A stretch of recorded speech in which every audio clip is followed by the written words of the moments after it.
Welcome in, everybody, to the Real Ballz podcast. This is going to be a quick one today. I just wanted to touch base on a few different things and welcome everybody in. I want to thank all of you for coming in. If the audio is not as great as it normally is, it's simply because I don't have my microphone hooked up at the moment. But I wanted to touch base on a couple of different things that I really want to address, and I'm going to be looking into a little bit further in trying to figure out kind of to continue on our quest of figuring out just what's going on with the USBC, what's going on with the expenditures and things of that nature, but also to really kind of help these pro shops and help these pro shops moving forward. I first want to start off by congratulating Jason Belmonte on his run in Malmo, Sweden, at the Lucky Larsons. But my big congrats goes out to the Afrofish himself, the one and only Kyle Troop, who ended up taking the big win. That's awesome. Congratulations on his WBT title. Good for him. He's earned it, man. There's not a cooler guy out there, a nicer guy than Kyle Troop, so that's pretty awesome. But I really want to address some things in regards to bowling ball maintenance. And for the pro shop operators, this can be really good. This is and will be a good podcast. For the pro shop operators that are trying to increase their margins, increase their ability to make money, this will be good. But also for the consumer, this could be a really good one as well, because if you're a bowler and you want to figure out how you can make your bowling equipment last longer, this is going to be a really good one for you. So I think that something will come out for kind of everybody out of this podcast. So let me start off by saying that every bowling ball should have some sort of maintenance done. Whether you are maintaining your equipment to make it last longer, whether you're maintaining it as an investment. I mean, let's be honest here. A bowling ball has a shelf life of a very short amount of time, okay? You've got a lot of equipment that will wear out very quickly, especially if that ball is dull, if that ball is a solid. That thing is just like a sponge, soaking up oil, just soaks up oil and soaks up oil. And so when it comes to maintaining that ball, how do we maintain that ball? How do we make sure that that bowling ball is performing at its best? And a lot of times we will have people who think that if a ball is a solid, it will hook more, and that's not always the truth. That's not always the case. So therefore, when we break it down by condition, some bowling equipment's going to hook better on other lane conditions.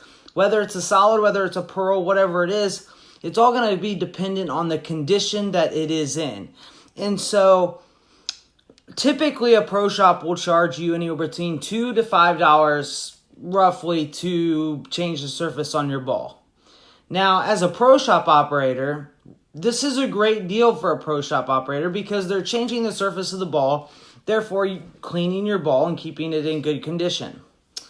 Now, if you are a consumer, you look at it and go, well, wait a minute, I think I can do that. You can. You can clean your own bowling ball. You can make sure that your equipment is in good condition, which I highly recommend. Every bowling ball should be cleaned after every 3 games. I don't care what it is. After every set you compete, every night of bowling, every series, you need to clean your equipment. It's absolutely vital. And that may mean taking it into the shop and spending that $2 to $5 or whatever it is. But remember, this is an investment. This is an investment in a piece of equipment that you paid for. You paid a lot of money for that equipment, and that's an investment into making sure that that equipment stays at top level performance. Now, when it comes to cleaners, you've got a few different cleaners you can choose from. I happen to have a list here that will allow you to pick from. You could pick from your Ebonite list. You could pick from your Powerhouse cleaners. Now, Powerhouse cleaners, those are going to be in 5-ounce bottles. They're made by KR. And, well, they're not made by KR. They're bottled by KR. But they're going to be 5 ounces, okay? So you're going to get probably a little bit less cleaner for the same amount of money. You've got your Kegel cleaner. Now, I used to always go by the theory of who knows how to better take the oil off the ball than the people who make the lane oil. Now, with that being said, there's just as good of cleaners out there as Kegel as well. You could go with your Ultimate cleaners. Those are great cleaners as well.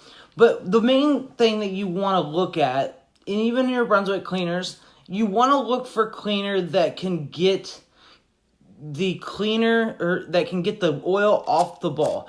You've got to get the oil off the ball, because if that oil sits on that ball and soaks into that ball, you are going to lose your performance over time. And that is something you don't want to do, no matter what it is. So get that oil off the ball. It's the best thing you can do. Make sure that you keep the ball clean, keep the oil off the ball. And just because it doesn't look like, you could say, the lanes are dry out today. They were dry. The oil is still going to absorb that, or the ball is still going to absorb that oil. So after every time you use a ball, clean the ball.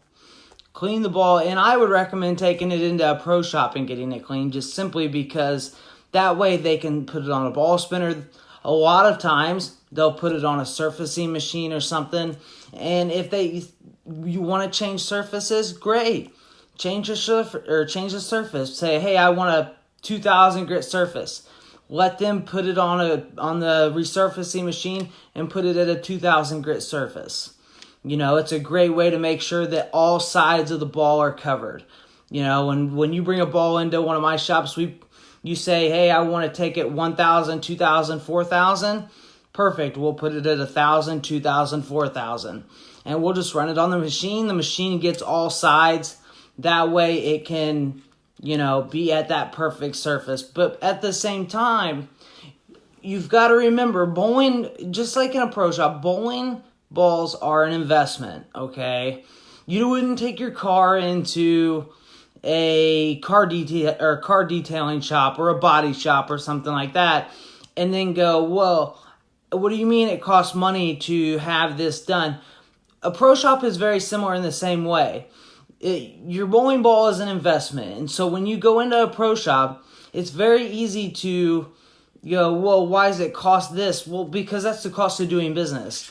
Pro shops have to be able to make money as well, and therefore, when they do those services are very valuable. They're protecting your investment. So I strongly encourage you to support your local pro shop. Now, a couple of things I also want to address are oil extraction units, okay? So in all of the shops that we have, we've got different oil extracting units. We've got a reviver in one, a wave in one, and a detox machine in one. And I can tell you right now, we charge the same price for all three of them. Although there's a break if you do multiple bowling balls. But on the detox machine and on the wave machine, it's a little bit different, and you can absolutely tell that the oil is extracted from the ball. One of the biggest issues I ran into is the wave looks really cool, okay? It has a very cool look to it. But if the customer can see it, oftentimes they say, well, that's just hot water. I can do that. I'll put it in my bathtub. The fact is that it's not just hot water. The chemicals that we put inside of that to pull that oil to the surface and to remove that oil from the surface and to basically get the oil, I'll put this in layman's terms, to get that oil to the top where the pads can soak that up, it has a value there. There is a purpose. Now, with that being said, I would much rather use the detox machine over the wave machine. I think it has a lot more overall use and overall performance.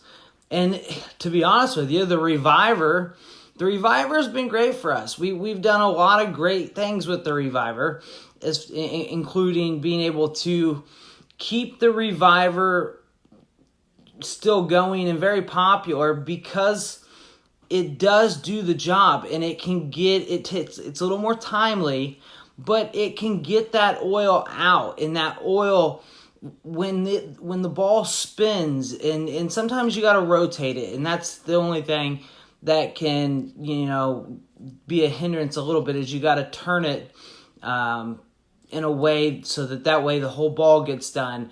But it will slowly rotate that ball, and it will get that oil off. And so it has been a very good key for us. Now, I think oftentimes pro shops undervalue their services. And when pro shops undervalue their services, you're undervaluing your time. I always tell people I don't undervalue my time. If I'm going to drill a ball for you and you bring it in, I have no problem with that. Buy it off the internet and bring it in. That's just less inventory I have to carry. But at the same time, that's also something that I have a service that I can provide to you. And if someone says, well, why is your service so expensive? Why is it $50, $60? Well, I simply tell them that it's because you need something done. You would like something to be done, which is a bowling ball to be drilled. I'd like for you to bowl, but I have an ability that I can do something that you can't.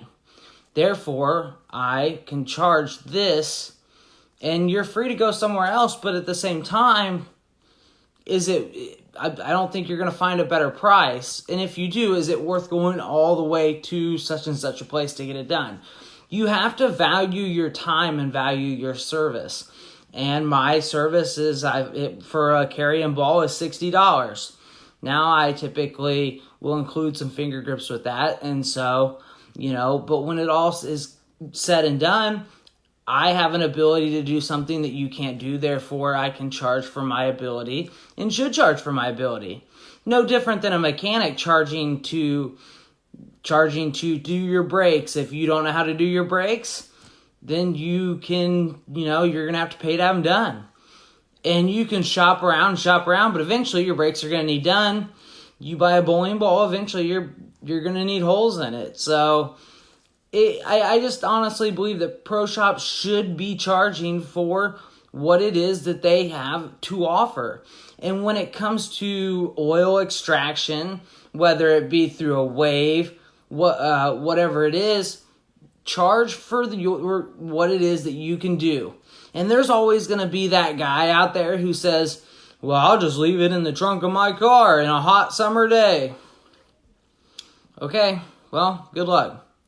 If something happens, the beauty is if something happens in one of my machines, I can warranty it and I can guarantee it. If you follow that advice and it cracks, well, then there's not a lot I can do.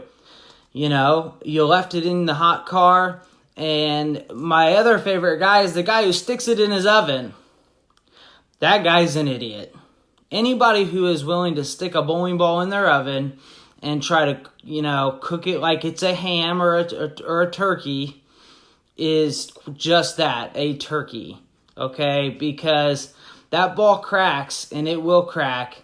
And the crazy part is what a lot of people don't realize, that ball could crack on the inside, and you would have no idea that it's even cracked until you go to throw it, and you hear it hit, just like nothing. It'll just barely even, when it hits the pins, it just sounds like it's just bouncing right off of them, because that's exactly what it's doing. So I've kind of seen and heard all the horror stories of that happening. Don't do it. Don't stick it in your oven. Take it to a local pro shop. Let them do what it is that they do, in the labor side. In pro shops, remember, you make the majority of your money really from that labor side. Don't shortchange yourself. When it comes to someone selling used balls, I heard somebody the other day, they were upset because, oh, well, used balls are taking over the market because people are selling used balls and everything else, and that's fine. But remember, everybody's personal access point is different. So when someone brings in a ball to me and they say, well, can't we just plug the finger or plug the thumb and change the finger grips out? No, we can't. We can't just do that.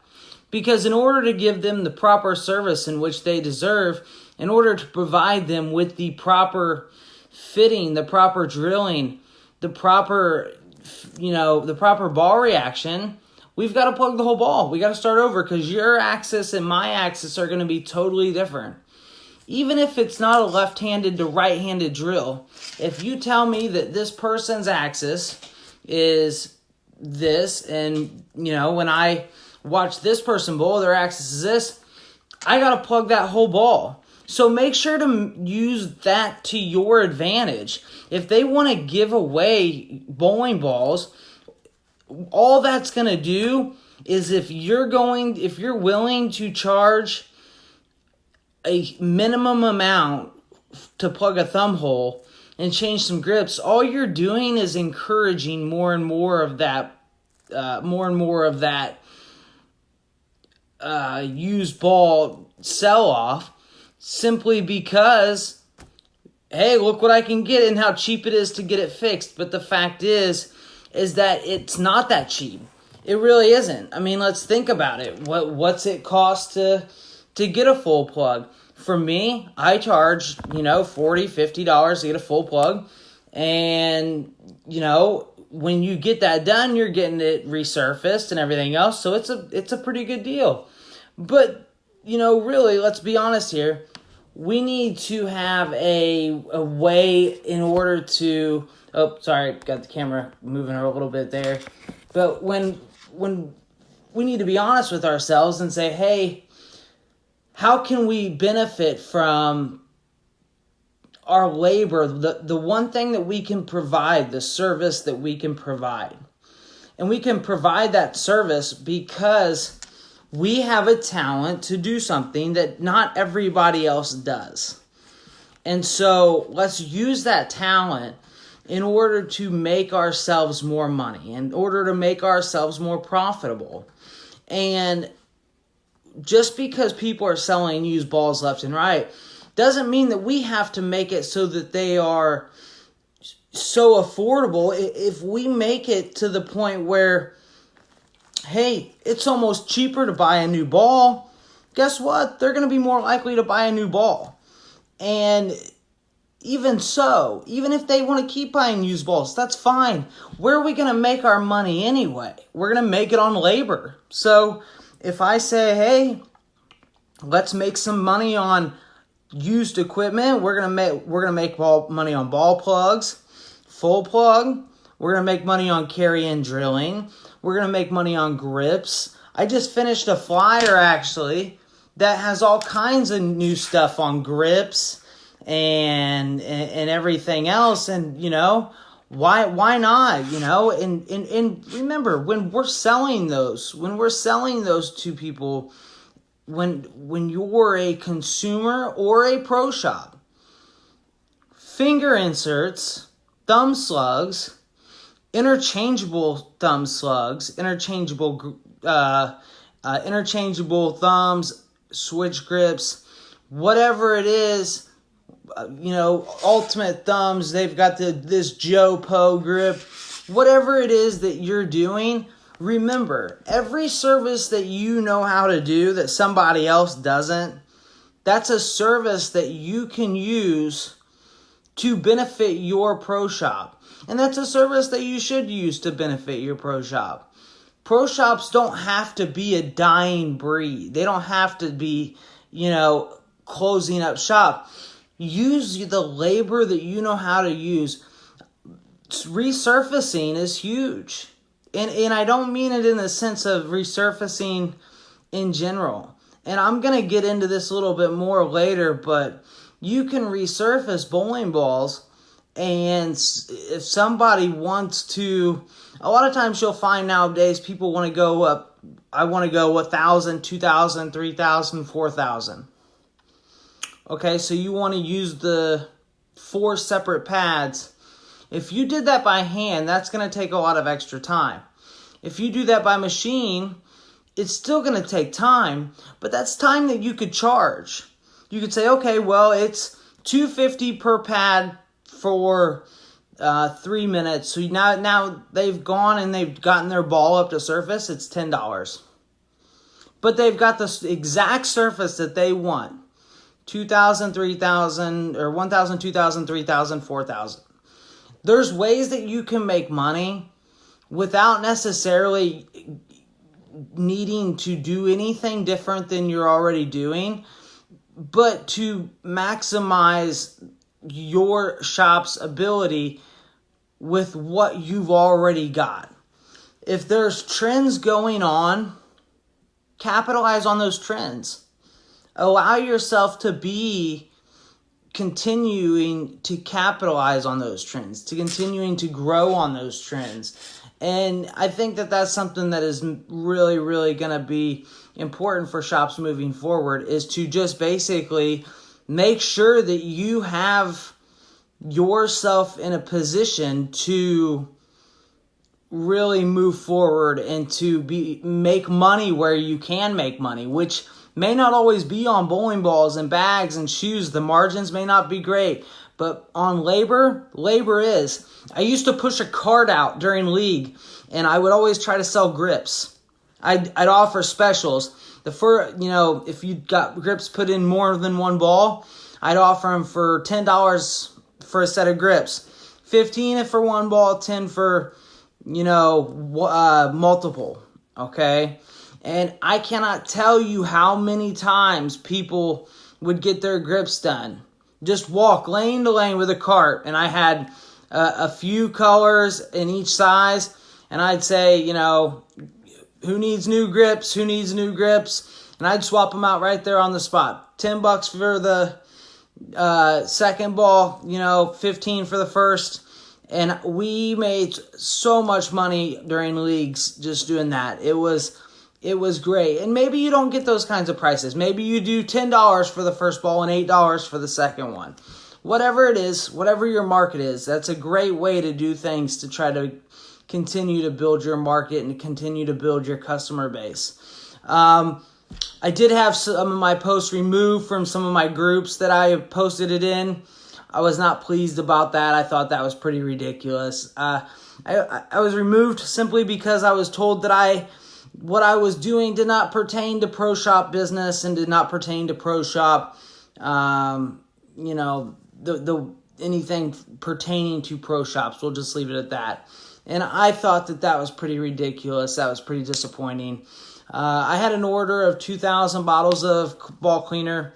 I am going to have my own Real Ballz ball cleaner as well, branded. And if you are wanting to have your own private label, I do have different bottles available. It's hard to see because of the glare, but I've got these round style thin bottles here. And then I've got these flat. As you can see, they're a little bit different.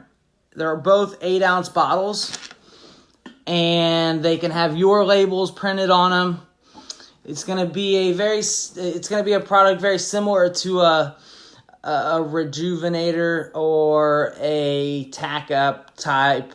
It's not going to change the surface, which is what's very important. It's simply going to clean, and that's it. It's going to dig down and clean, but it will not change the surface.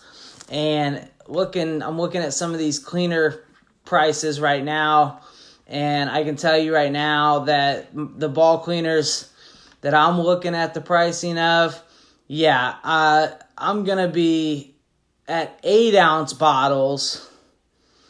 So some of the cleaners I'm looking at, I'm offering 8-ounce bottles, and they're going to be about $3 to $4 a piece. And so you're going to save at least $1, you know, and it's going to have your logo, at least $1 or more, $1.50, $2, $3 on some of these per bottle, and it's going to have your logo on it. So if you're interested in that, hit me up. And if you're interested in any Hallmark shoes, the new high tops, hit me up as well.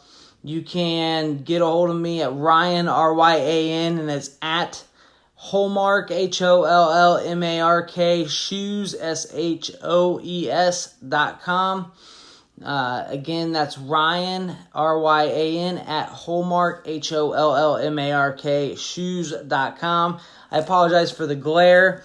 I just wanted to get this one off real quick, and I'm going to go in, and I'm like I said, I'm doing a little more digging. I'm digging deeper and deeper into the USB-C story, because a lot of people want to know a little bit more about the consulting firms and kind of who they are and if there's any relation. So I've been doing a little digging into that. So I apologize if any of this comes off a little weak, but I have been doing a lot of digging, and I will find out more.